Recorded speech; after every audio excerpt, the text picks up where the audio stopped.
दोस्तों, क्या आपको लगता है कि रीइंकार्नेशन यानी कि पुनर्जन्म सच में होता है या ये केवल एक मिथ्या है? क्या कोई व्यक्ति मरने के बाद फिर से जन्म लेता है? अगर हाँ, तो इसका सबूत आज तक किसी को कुछ मिला है या ये सिर्फ कोरी कहानियाँ ही हैं? दोस्तों, आज मैं आपके लिए लाया हूँ एक ऐसी कहानी जिसे सुनने के बाद आपको पुनर्जन्म पर विश्वास हो जाएगा। जी हाँ दोस्तों, ये एक ऐसी कहानी है जिसे सुनने और परखने के बाद गांधी जी तक ने इसकी सच्चाई को स्वीकार किया तथा लोगों को मानना ही पड़ा कि वाकई पुनर्जन्म सच में होता है।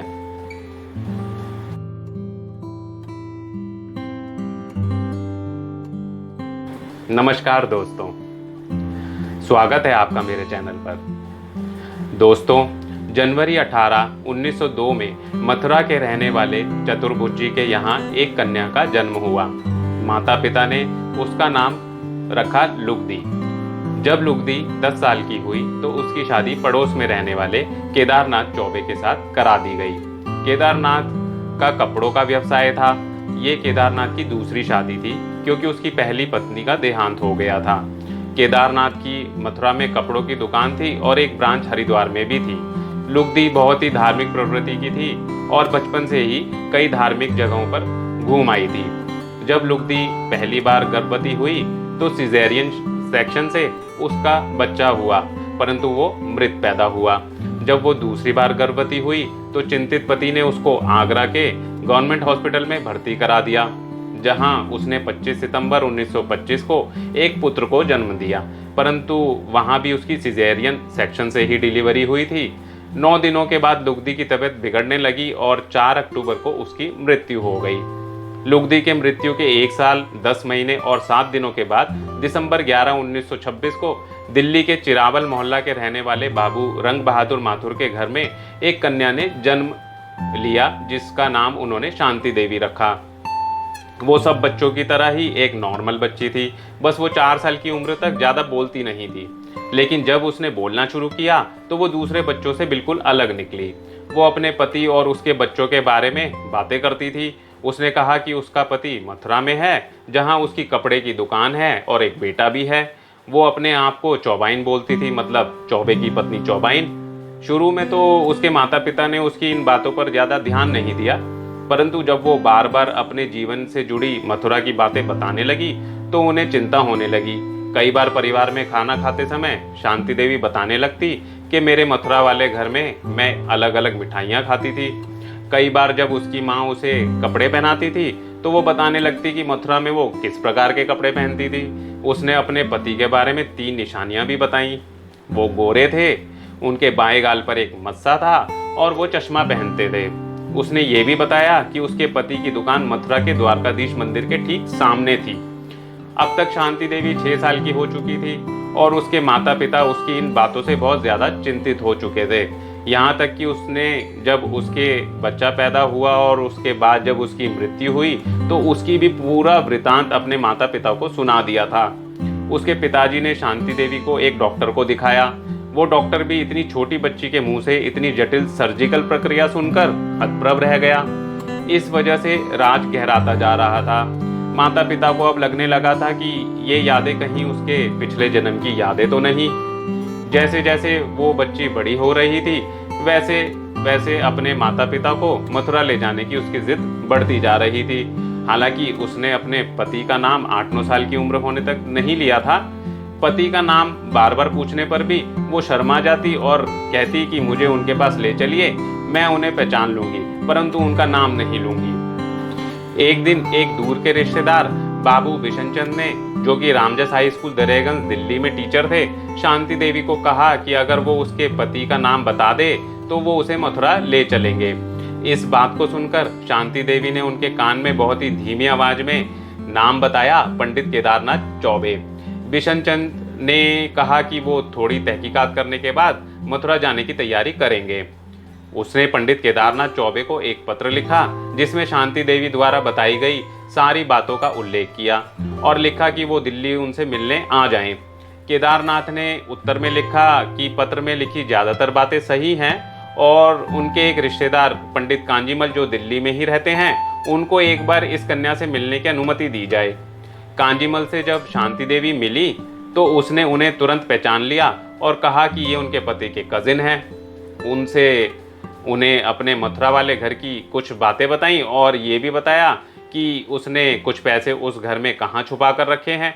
जब उससे पूछा गया कि अगर उसे मथुरा ले जाया जाए तो क्या वो मथुरा रेलवे स्टेशन से अपने घर तक का रास्ता पहचान लेगी, तो उसने कहा हाँ पहचान लूंगी। शांति से मिलने के बाद कांजीमल इतने उत्साहित हो गए कि उन्होंने केदारनाथ को एक बार दिल्ली आने के लिए मना ही लिया। केदारनाथ 12 नवंबर 1935 को लुगदी के बेटे नवनीत लाल और अपनी पत्नी के साथ दिल्ली आ गए।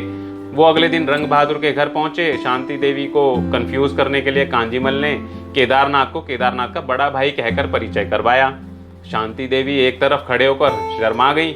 किसी ने पूछा कि वो अपने पति के बड़े भाई के सामने क्यों शर्मा रही हैं, तो उसने धीमी आवाज में कहा कि नहीं, ये मेरे पति के बड़े भाई नहीं बल्कि खुद मेरे पति ही हैं।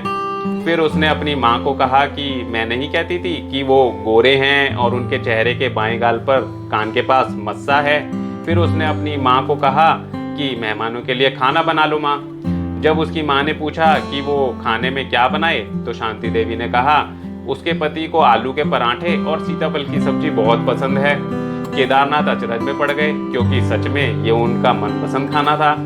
फिर केदारनाथ ने शांति देवी से पूछा कि क्या वो उन्हें कुछ ऐसा बता सकती है जिससे कि उन्हें उस पर पक्का विश्वास हो जाए।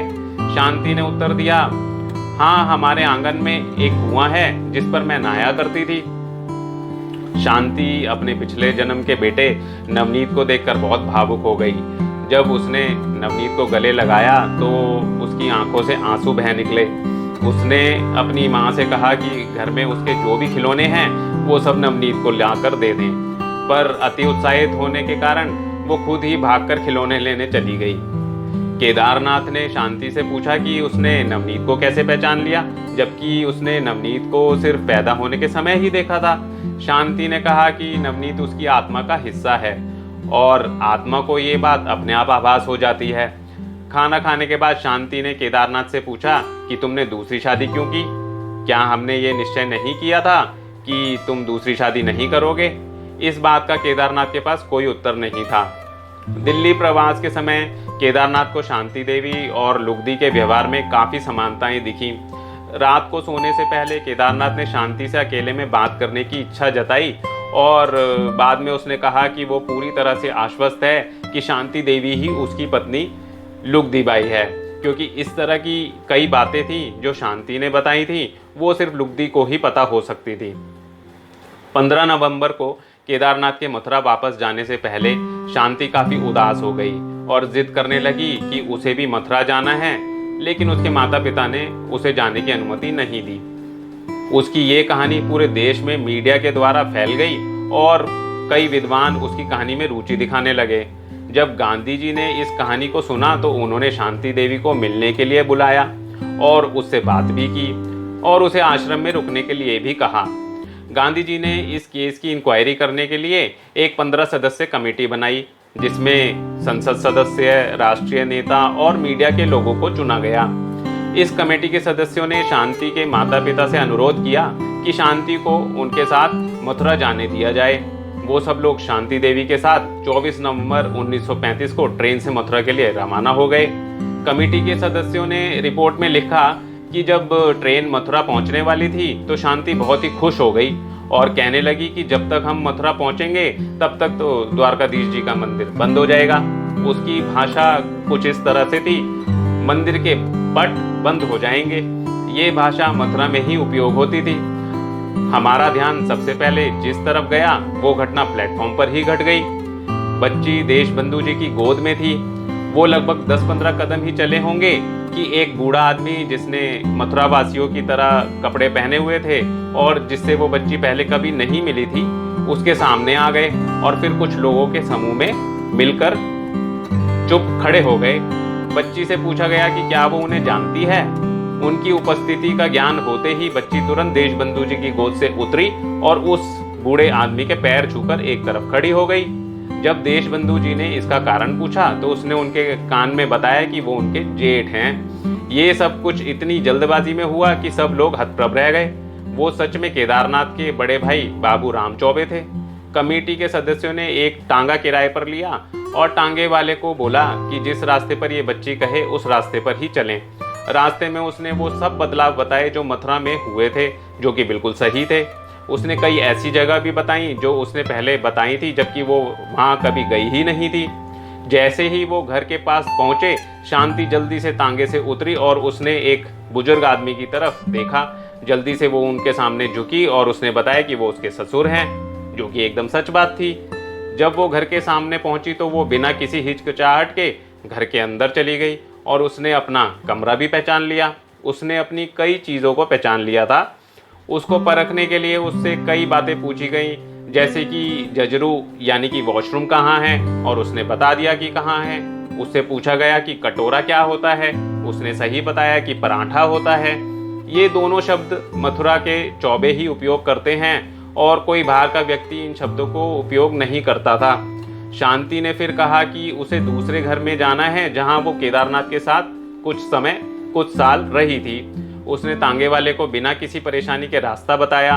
एक कमेटी मेंबर पंडित नेकीराम शर्मा ने उससे पूछा कि जो तुम दिल्ली में कुएं की बात कर रही थी, वो कुआं कहाँ है? सुनते ही वो एक दिशा की ओर भागी, परंतु वहां कुआं ना मिलने पर वो थोड़ा कंफ्यूज हो गई। फिर भी उसने बोला कि वहां कुआं था।